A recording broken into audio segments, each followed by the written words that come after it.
I'll give it a few more seconds.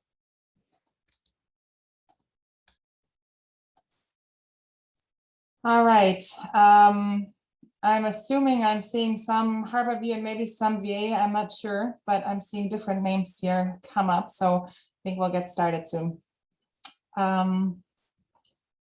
Welcome to the riveting topic of tiredness and fatigue. I mean, fatigue is something different from tiredness, but we'll pick a wonderful November day to talk about fatigue. So I'll get started here, I think. Seeing a few more people join, but let's get started. So the topic today is fatigue in MS, and there's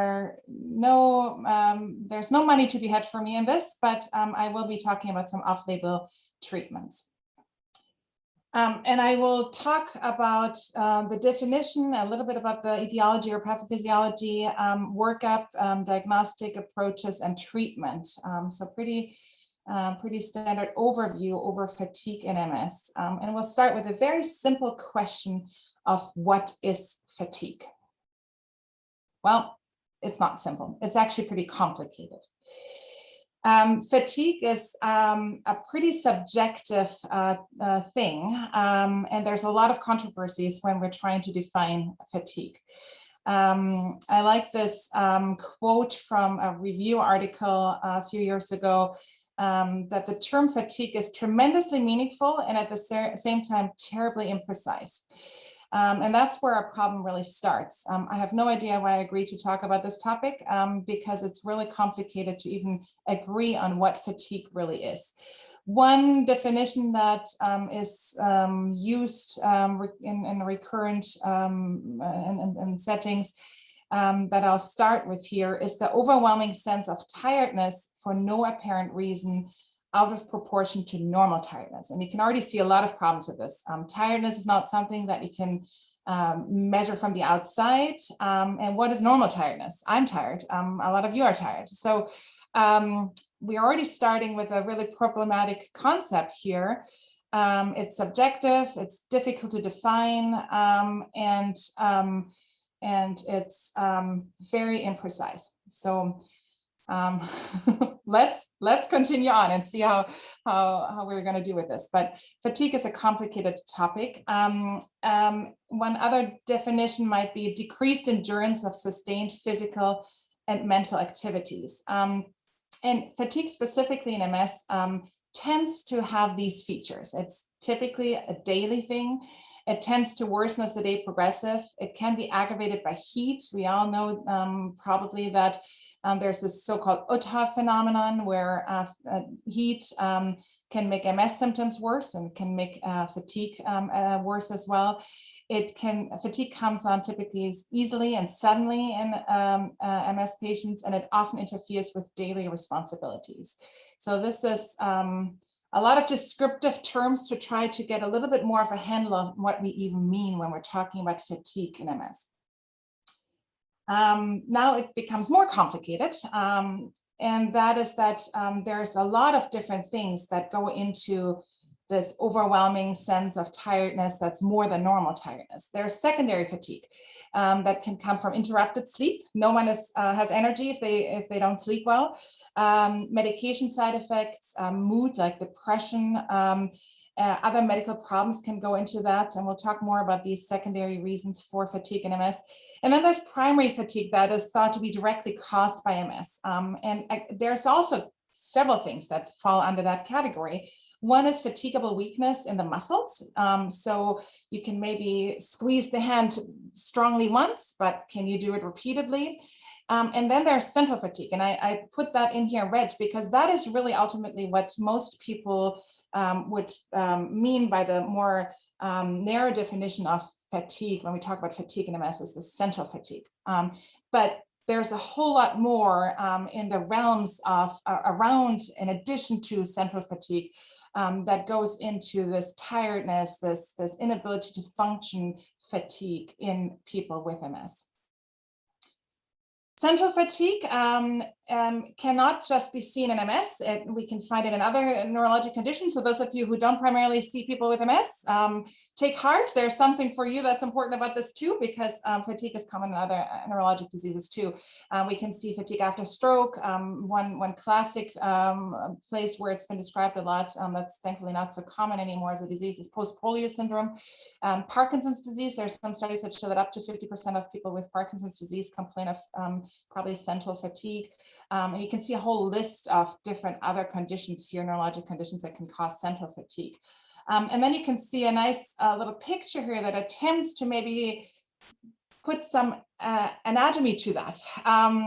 We think that these areas might contribute to fatigue, and there's a lot of might and may, but basal ganglia, which is probably why Parkinson's disease patients can struggle with fatigue, subcortical gray and white matter, limbic system, thalamus, brainstem nuclei, hypothalamus, which is obviously affected in narcolepsy. So central fatigue, this one symptom, can originate in lots of different areas of the brain and can probably play a role in lots of different neurologic conditions. It's been the most described in MS, but it's not just relevant in MS, which is why I dare talk to you about it, about this today. Why does it matter in MS? Well, 80% of patients with MS experience fatigue in the first year after diagnosis. So it's a very common symptom in people with MS. And about 50% in most studies would say that it's actually their worst symptom. And fatigue is actually the most common reason probably why people with MS end up not working anymore. So it affects patients for their well-being, for their quality of life. It affects society because these young people who get diagnosed with MS end up not working anymore. So it's a relevant symptom, even though it seems like this soft concept that I can't even define very well for you. How do we measure fatigue? If we don't measure it, we might not improve it. And the AEN criteria of quality measures actually recommend screening for fatigue. There's a lot of different validated scales, and they measure slightly different things, but there's a list here. It's not even an exhaustive list of available scales, brief fatigue inventory, fatigue symptom inventory. You can see down here the fatigue severity scale that gives you sort of a sense of what's asked there. So there's 9 questions that are rated 1 to 7.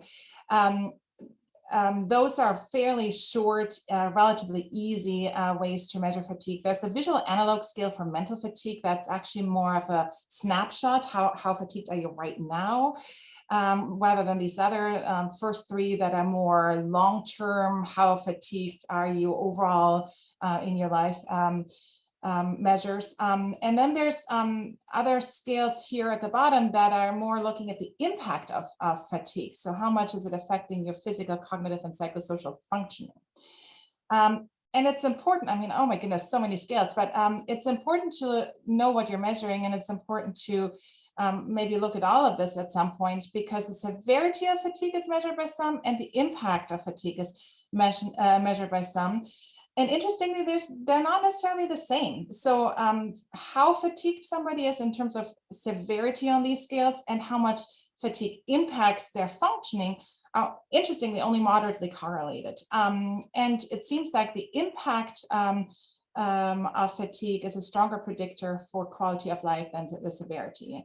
Not surprisingly, but we don't always think about that it might not just be about how fatigued somebody is, but how much is affecting them. So lots of ways to measure it, and we probably should measure it, and maybe we should measure it more. I already started very vague and can't give you a proper definition of what fatigue really is, and I'm going to continue vague when I'm trying to talk about what causes fatigue in MS. So the question is, are there structural brain correlates to MS fatigue? And the answer is probably. What we do know is that lesion load is not definitely a predictor of fatigue. So people can have severe fatigue in MS with relatively mild MS lesion load, or with severe lesion load, they can have less fatigue. So it's not clearly just dependent on MS lesion load or how many MS lesions there are. But there are several imaging findings that do correlate with fatigue, disruption of cortico-subcortical pathways, and disconnection between different brain regions, maybe being the main one. I'll give you some examples. The thalamus has long been looked at when we're trying to understand fatigue in MS. And the reason for that is that there are MRI, fMRI, and PET studies that show atrophy in the thalamus area more in people with fatigue than people who don't complain of fatigue in MS. We've seen demyelination and axonal loss in the thalamus in fatigued MS patients. But we also see atrophy in other areas in fatigued MS patients, basal ganglia, frontoparietal cortex. And it's probably, this is from a relatively recent review article, it's probably a combination of all of this. So it may be the thalamus, but it may also be the connection between the thalamus and the basal ganglia. And we can actually see pretty widespread microstructural changes in the white matter in MS. So it probably is more disruption of all of these connections that leads to more fatigue. This is another recent study that I thought was interesting that looked at SPECT and PET findings, trying to look at different functional pathways, so dopamine transporter, noradrenaline transporter, serotonin transporter, and it didn't really find changes in patients. And this was a relatively large study for imaging, like the 71 patients, and it didn't really find a lot of changes in the dopamine and serotonergic pathways, but it did find changes in the noradrenaline pathways with decreased prefrontal and frontal connectivity in those MS patients that were fatigued compared to those who weren't, which may mean, for example, that if we're looking at treatment, we should look at the noradrenaline pathways rather than some of the others. But all of this is still something that we don't fully understand. There are probably functional and anatomic correlates to fatigue. And I think some of these findings are interesting, but more to come, I think. By the way, feel free to interrupt and ask questions if you have any about all these vague and yet to be determined concepts. Otherwise, I'll jump into workup and diagnosis next. All right, I talked about secondary fatigue. So not all fatigue is this primary central fatigue. And so we need to think about what can cause secondary fatigue in MS and in other neurologic conditions, obviously, too. Insomnia, if you don't sleep, you're not going to have energy. Sleep apnea, medication side effects. So often we give muscle relaxers or gabapentin even, or other medications for symptom treatment in MS, and those can have the side effect of making people tired. Mood disorder, and I'll talk more about some of these in a moment. Other common things, hyperthyroidism, anemia, vitamin B12 deficiency, and other medical problems. So just because they have MS doesn't mean that they can't have other issues, and cardiac issues, pulmonary issues, renal issues, all can lead to fatigue, obviously. So I think sometimes, especially patients with MS, hopefully not by other neurologists, but by other physicians, everything gets blamed on MS, and then no one really looks at what else is going on with this patient. So look at the whole patient and look at all these different potential reasons for fatigue, and it's often a combination of different reasons for fatigue. I said I would talk about some of these a little bit more, so I'll do that now. So insomnia is very common in patients with MS. Some studies showed at least 50% of patients with MS complain of insomnia if you actually ask about it, and a lot of times we don't, or we don't ask often enough. Partly because specific MS symptoms can contribute to insomnia. So patients might wake up because they have pain, they have neuropathic pain, they have spasticity. Neurogenic bladder, very common reason people have to get up to use the bathroom 4 times a night. And of course, then they don't sleep well. So, and sometimes you could actually just, if you know about this, maybe treating their bladder issues will actually help them sleep better. Maybe treating their spasticity better will help them sleep better. So some of these may even be more or less easily treatable. Addressing sleep and sleep quality is really important. And sleep apnea. We all think about sleep apnea for our stroke patients. We should think about sleep apnea for MS patients too. It's common and likely underdiagnosed. This is a interesting, relatively recent study looking at a survey of a large number of MS patients, more than 2,000. And they asked them screening questions and found that more than a third of patients would screen positive with, they were stopping the screen, but others as well, with it being at risk for obstructive sleep apnea. But only 4% reported that they had been assessed by a healthcare provider for sleep apnea. So it's something that we should really not lose sight of in our patients. And again, don't just blame fatigue on MS, but look at other etiologies too. Similarly, restless leg syndrome seems to be more common in people with MS. It seems to be a higher prevalence in people with MS compared to age and gender match controls. In this study, it was a 5, and I've seen a few other similar results, 5 times higher odds ratio of risk of a restless leg. And then to complicate this, restless leg can be misdiagnosed in people with MS. So you think, oh, it's the spasticity that's causing them to have these sensations at night. But restless leg syndrome is treatable, and if it improves quality of sleep, might help them be less fatigued. So something to ask about and think about and screen for. Another problem, I mentioned depression or mood problems that can contribute to fatigue. So fatigue is common in people with MS. Anxiety and depression are common too. And I like these diagrams that look at people divided by less disabled versus more disabled people with MS, because they show that there's a lot of overlap. So people often reported anxiety and fatigue and depression, but they often reported that together. You can even see that in this study, not a lot of patients complained just of depression. Those who were depressed were also fatigued and or anxious. So a lot of patients have mood problems. That doesn't mean that that's causative, that that's causing their fatigue, but it's something that makes it more complicated to treat and assess their fatigue. And so I'll go into a little bit more detail what I mean by that. There seems to be a correlation between depression and fatigue in people with MS, and there's 2 examples here of different studies that looked at, this is the hospital anxiety depression scale, this cut off, but I think that was there was a different depression screening scale, and different fatigue scales, fatigue severity, and then the fatigue impact scale. But for all of these, we see that there are studies that show a correlation between fatigue and depression. Now, what does that mean? As you all know, correlation does not mean causation, and it's complicated to piece that apart because both fatigue and depression have chronic and episodic components. So there's a chronic piece to both of them, but then there's better and worse days.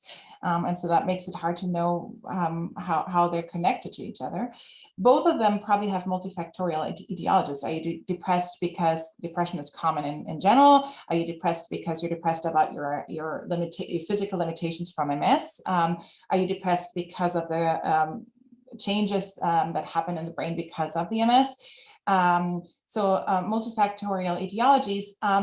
And it, of course, is more complicated because fatigue is a symptom of depression. So it should be even use scales that have one of the questions being fatigue when we're looking at depression scales. And the flip side of that is that we know that depression is associated with increased self-report of symptom severity, not just fatigue, but physical symptom severity even in people with MS. So in other words, somebody who's more depressed is more likely to complain of being weak, being tired, having pain.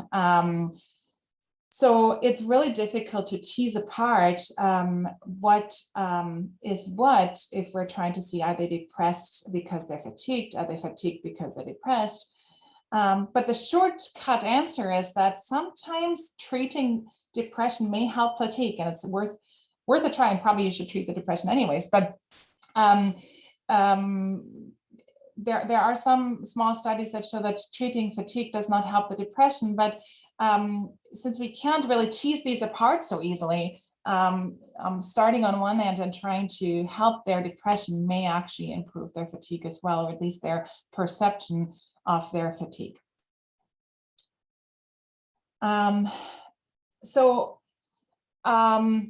do I then, in a very practical way, approach a workup for fatigue?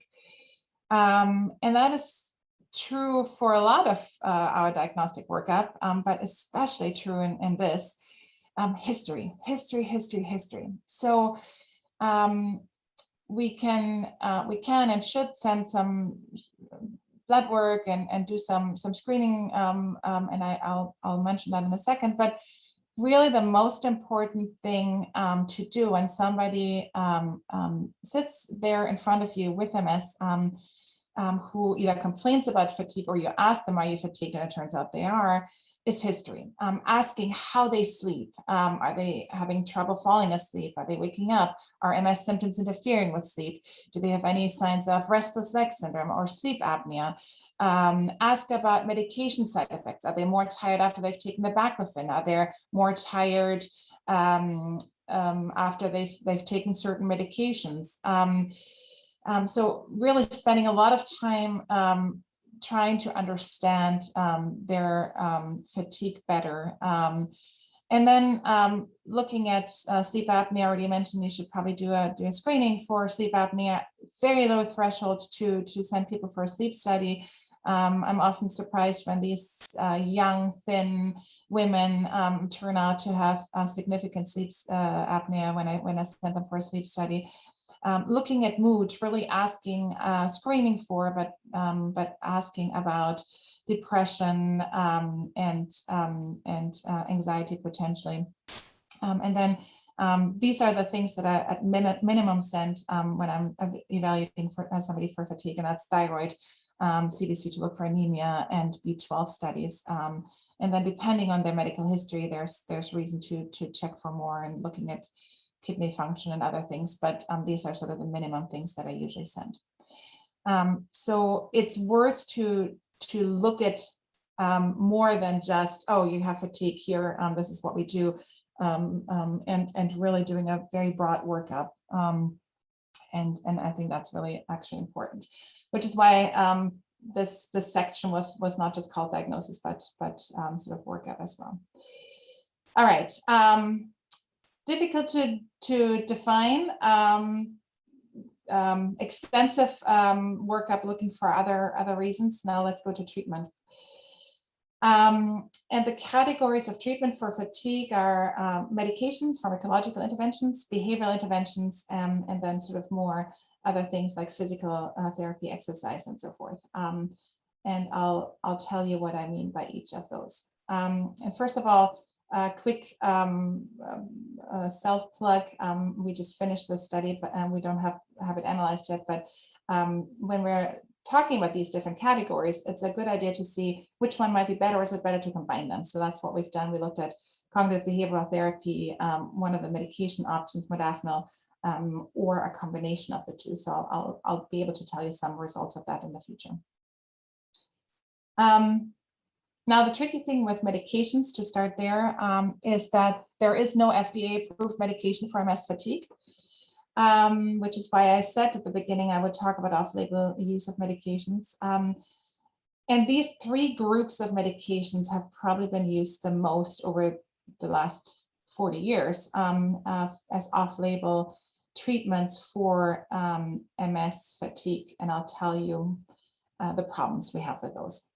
And as a little side note, and I'll actually start with the side note, not specifically for central fatigue, but for fatigable weakness, there is a specific medication that is FDA approved, and that's dalfampridine or Ampyra, which is a medication that you might not be as used to because it's specifically just approved for MS and used, I think, just in MS.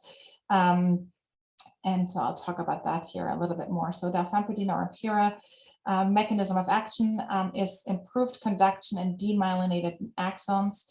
So this is a regular axon. This is where the myelin is stripped away. And because the myelin is stripped away, potassium channels are doing all kinds of craziness. If we block voltage-dependent potassium channels, it can lead to faster conduction. So this is a normal conduction speed. This is all slowed, and it's a bit faster again when you have these potassium channels blocked. So that's the thought behind it.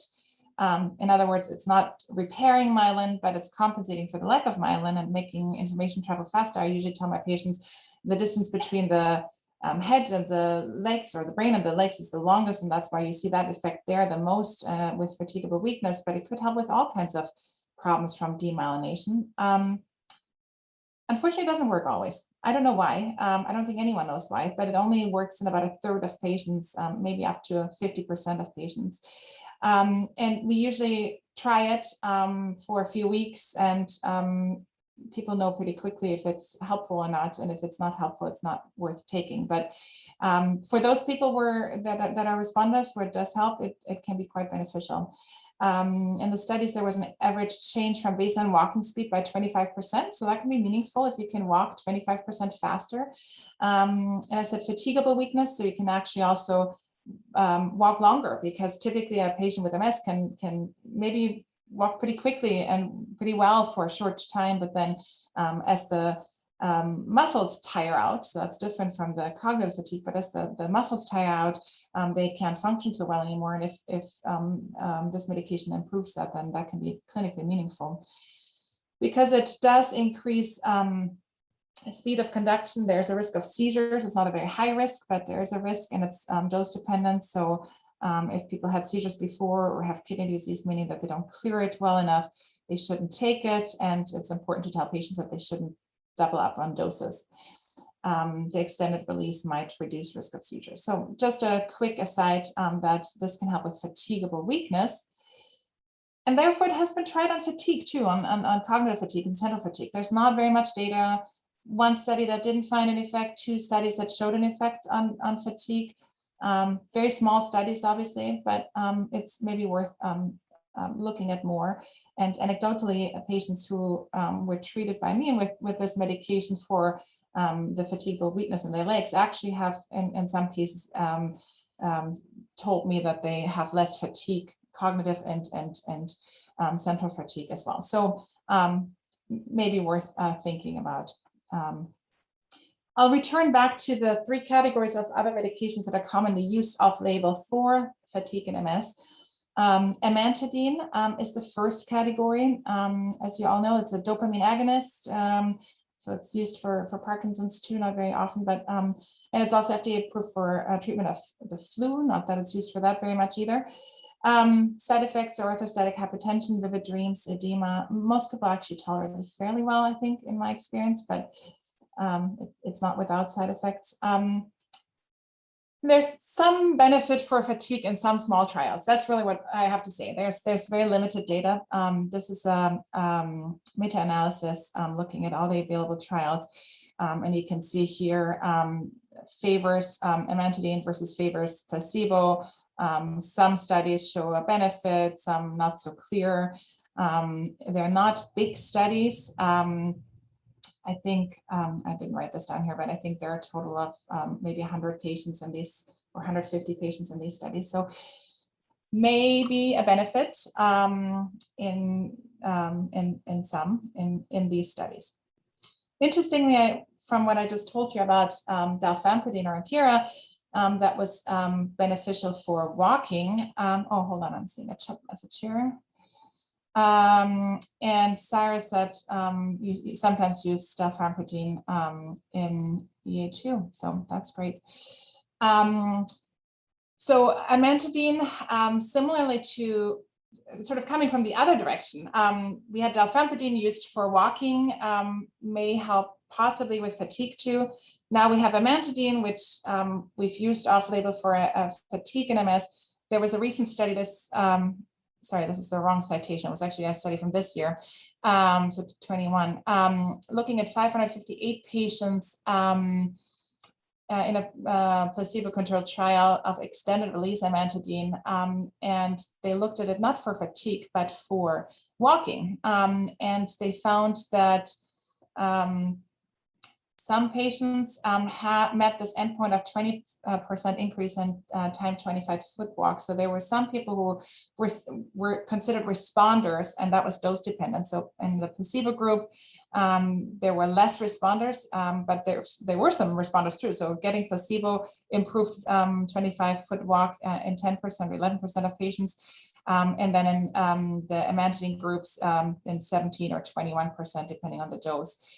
Some evidence that in some patients it can improve maybe the fatigable weakness as well, or at least the walking. There were other physical or movement measures that were looked at in this study, time up and go, and other measures, but the main measure was 25-foot walk. And so you can see here dose dependent and improvement on average in 25-foot walk. Not in everyone though. So you can see here, some people did not respond, but again, some people did respond. So that's maybe worth trying, not just for central fatigue, but for fatigable weakness and walking as well. The next category of medications that are off-label, sometimes used for fatigue and MS, are modafinil or armodafinil, so wakefulness promoting agents, which are not considered stimulants, so they're not necessarily as addictive.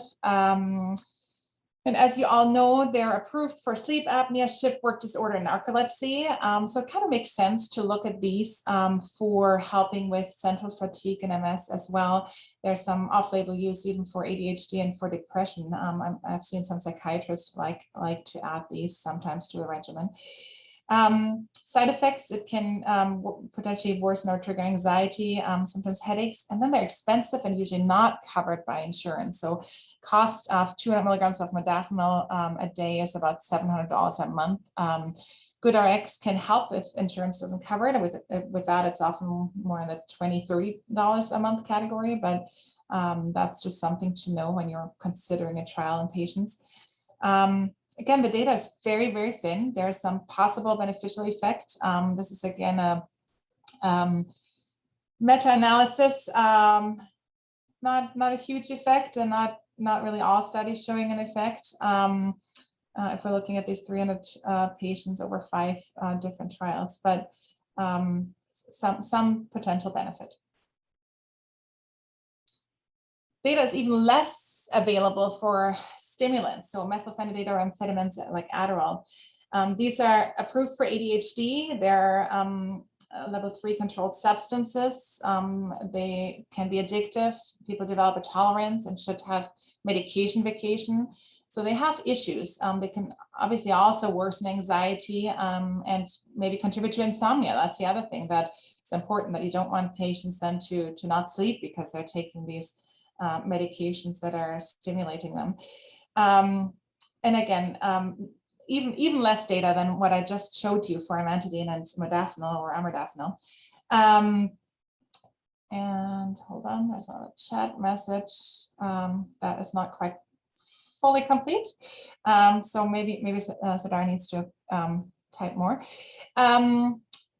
This is interesting. This is a recent tiny pilot study that looked at a little bit of a different concept of how to study fatigue and in response to these medications. So they looked at methylphenidate and placebo in only 12 patients, so tiny pilot study. But what they did is they tested fatigue before and after cognitive testing. So the goal was to tire patients out. They did a 2-hour neurocognitive testing where, as any of you who have heard or seen patients in neurocognitive testing can be quite exhausting. and they tested them for with a visual analog fatigue scale. So that gives more of a snapshot of how fatigued are you right now.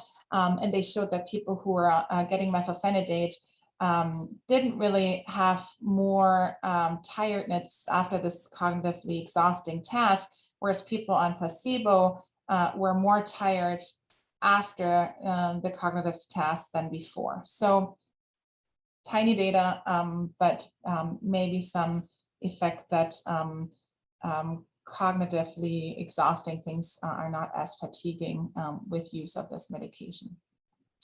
And I'm seeing the question here, have I personally ever used mitolizan or Rox for patient with MS or sleep apnea? I have not, and there isn't much data that I'm aware of looking at that specifically, but I think it's, I mean, anyone who has sleep apnea and you treat them with something that treats sleep apnea might have a benefit. Interesting question though. So what you've heard so far, very iffy data, not much, but something we use, a lot of people who treat MS patients use to help people with MS. Now, this is a new study that is going to make this all even more complicated. And I think it's an interesting study, which is why I think we should talk about this. And it's one that brings up some, I think, interesting ethical considerations too. So this is a nice study. 136 patients were randomized in a pretty complicated design. So it was a placebo-controlled study, but let me try to explain how they did this. Maybe I could have showed a picture of that too, but it was a very long picture and tiny print. But so basically they took patients and put them into 4 groups and they got a sequence of different treatments. So everyone received placebo, amantadine, modafinil, methylphenidate throughout the study, just in different sequences. And so that's what this crossover design in this case was. So they were tested at the baseline, and then they were tested over time with these different treatments, with placebo, amantadine, modafinil, methylphenidate. So the interesting thing is that everything reduced fatigue severity, including placebo. So if you look at the baseline here, fatigue, so for example, the modified fatigue impact scale, which is maybe the most important, as I told you, that correlates with quality of life and other things, was higher at baseline than after they were treated with anything, including placebo, which was p-value is significant, and actually this change is considered clinically significant too. So a 10-point change in the modified fatigue impact scale is considered significant change. Yeah, just to interject, probably a regression to the mean, another example of regression to the mean, especially if they were taking people who had to have a certain high level of fatigue to get into the study. Exactly. But I think that's important for us to thank you, Dr. Longstreth. I think that's important for us to understand that if you do something, anything with somebody, it might have an effect, right? But there really isn't any difference between any of these treatments.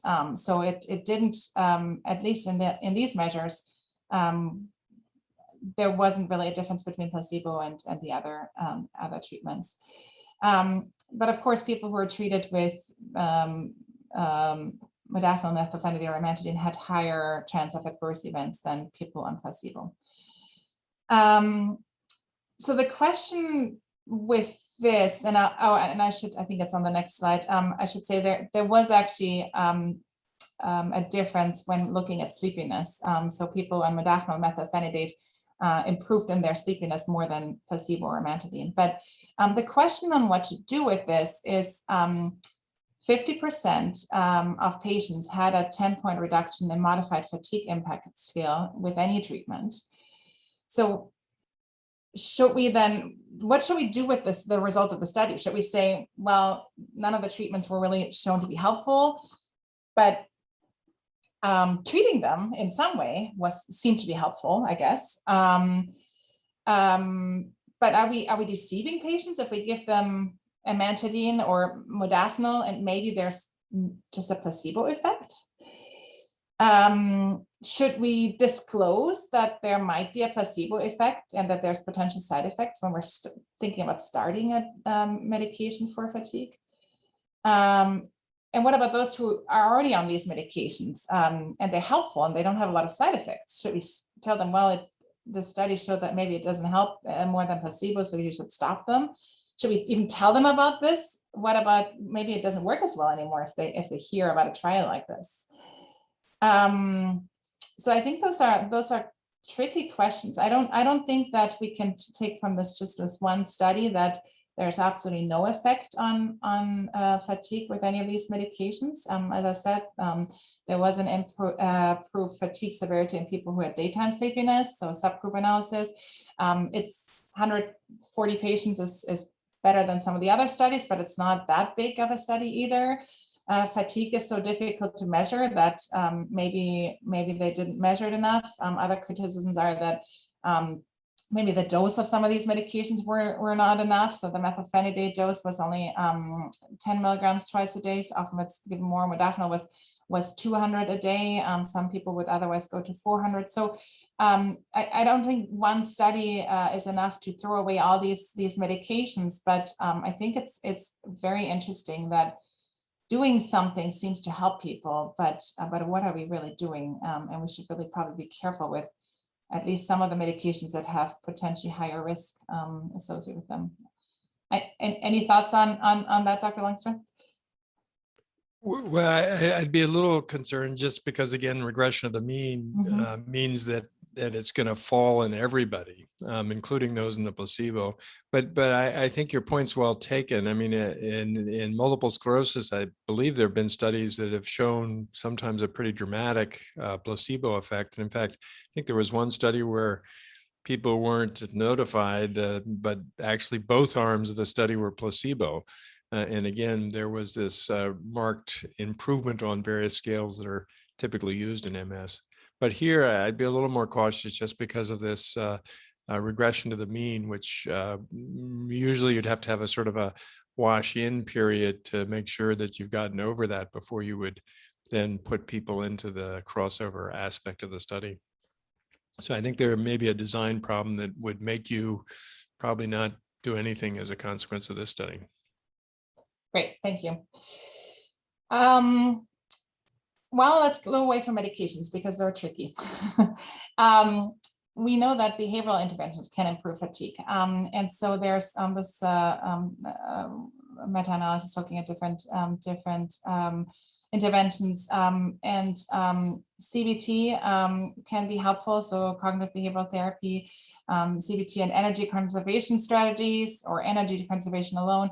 So it seems like behavioral interventions can improve fatigue. And I wanted to give us a little bit of a sense of what that means, because not all of us are that familiar with cognitive behavioral therapy. I'm lucky that we have rehab psychologists in our clinic that can do this. And this is actually not specifically a regimen for fatigue, but it's for insomnia, but there's obviously a lot of overlap. So I think it's helpful to see that cognitive behavioral therapy encompasses a lot of different things.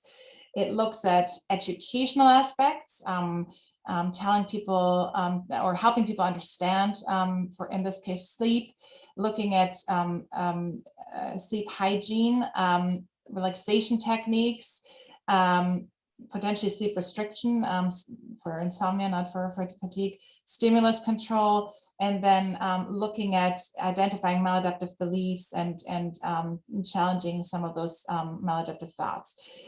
So I think there's a lot of components that go into cognitive behavioral therapy that can affect and equip maybe patients to either better deal with a symptom, including fatigue, and help them change lifestyle or change habits, which can have actually a huge impact.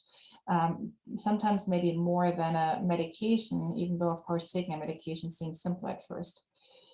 Diets may improve fatigue. This is a small study that compared the Swank-Waltz diet, which are two commonly used or promoted diets in MS. Actually, not sure how much you can see that here, but both, yeah, it's you can see it down here. So in both of these studies, with time, fatigue in different measures was decreased.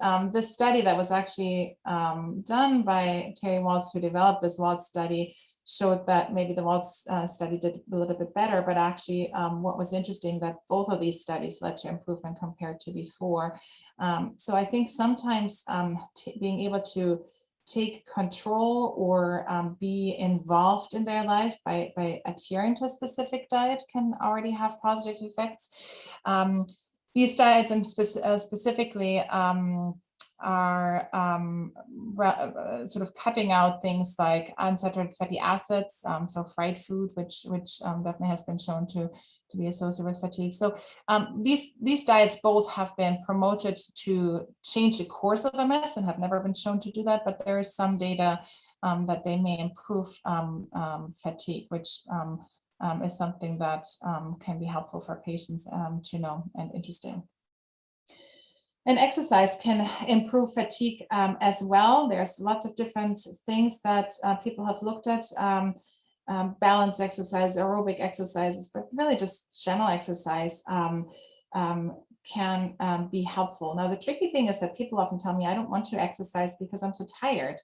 And so that's where the cognitive behavioral therapy can, or even education with a speech therapist can be helpful in learning to not think you have to go from nothing to 5 hours a day, but how to slowly build this up, because in the long run, having an exercise regimen usually will improve fatigue. And I was a little bit faster than I thought, so I'll end here for now with these sort of highlights maybe. Fatigue is a common and often disabling symptom in MS. Screening for fatigue is important because if you don't ask, you won't know how much it's affecting people. Thorough workup for other causes of fatigue is obviously very important. Specifically asking about sleep and medication side effects, a multimodal approach to fatigue management, and considering pharmacological treatments, but so far I'm not sure that we found the holy grail there, and really more treatments are needed. That is the short of that. Any questions or any other comments? I think I've found the chat. Anything other people have experience with fatigue in other diseases or any other thoughts? Gloria, thank you for trying to tackle this topic, because I think it is a tough one. I'm just curious, you didn't mention sort of chronic fatigue syndrome or myalgic encephalomyelitis, and is that a disease that can occur in, say, people with MS, and that they meet criteria for chronic fatigue syndrome, or do you think these are really separate entities? You're asking difficult questions. So I think of them as different entities. The tricky thing is, of course, how do we define and what do we think chronic fatigue syndrome is to begin with? And I think you can, that is a pretty controversial topic, obviously, as well. Typically, I think chronic fatigue syndrome is thought of as people have severe fatigue and meet these criteria, and there's nothing else that we find why. And so I think by definition, we usually don't think of somebody who has MS as having chronic fatigue syndrome because they have MS as a reason for the fatigue. So that's the simple answer.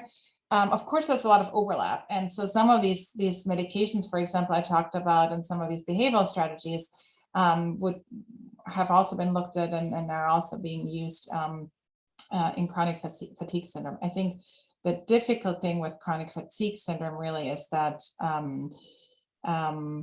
we have not yet been able to attach it to another disease, and it's maybe its own entity. One example of the overlap, though, with MS related fatigue is that low dose naltrexone, I didn't talk about that, is something that I think initially was looked at for chronic fatigue syndrome, and has now sometimes been used in MS too. This is again off-label use. So naltrexone, as you all know, is a opiate antagonist, also used for alcohol abuse treatment. But low dose naltrexone, so 4.5 milligrams a day, that sort of dose,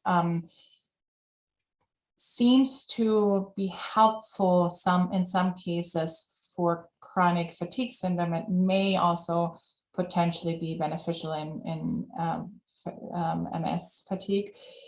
So I think there's probably some overlap in the underlying pathology, but then we get into this whole controversy of what is there even an underlying pathology, and what is it in chronic fatigue syndrome? But yeah, sorry, that was a long answer. Those are my thoughts. It is definitely a difficult topic. I know it looks like you have some questions in the chat, but I remember that Kira Becker, started to look at fatigue after stroke, which again is a serious problem. And when she was describing it in terms of trying to get people to understand, she sort of said it's like what you feel like when you have the flu or a severe respiratory tract viral infection. I mean, you just sort of wiped out. And I thought that was an interesting description, but she thought that it was linked to probably immunologic aspects, and that was her focus on stroke. And so sort of wonder if it's not some problem in the brain, but maybe some problem that's behind the disease that's causing the problem in the brain, whether it's viral or immunologic or whatever. But in any case, great talk, and thanks for tackling it.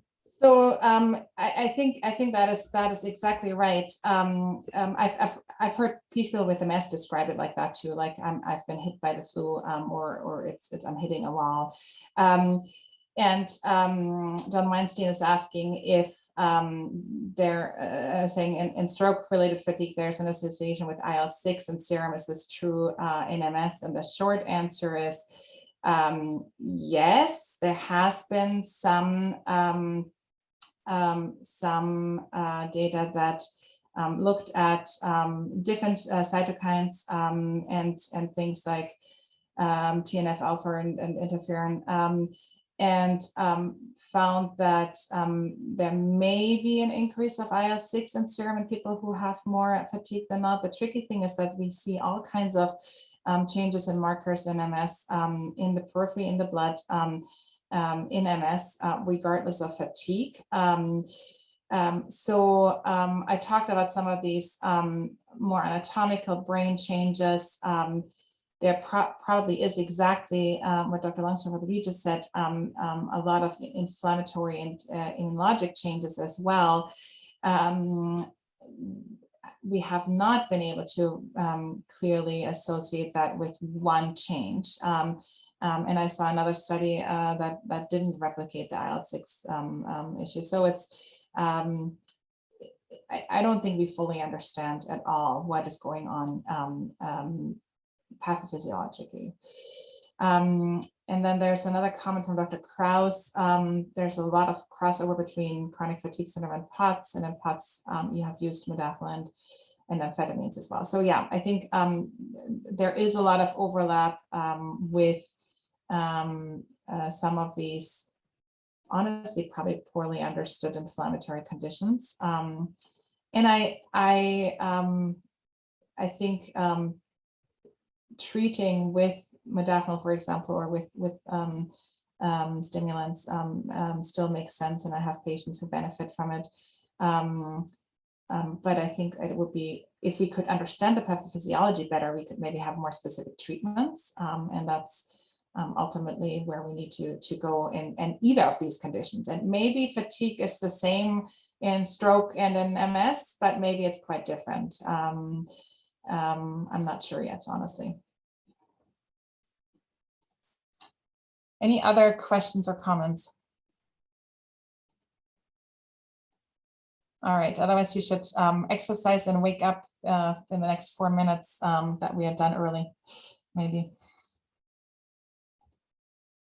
Thank you. Oh, wait. Thanks.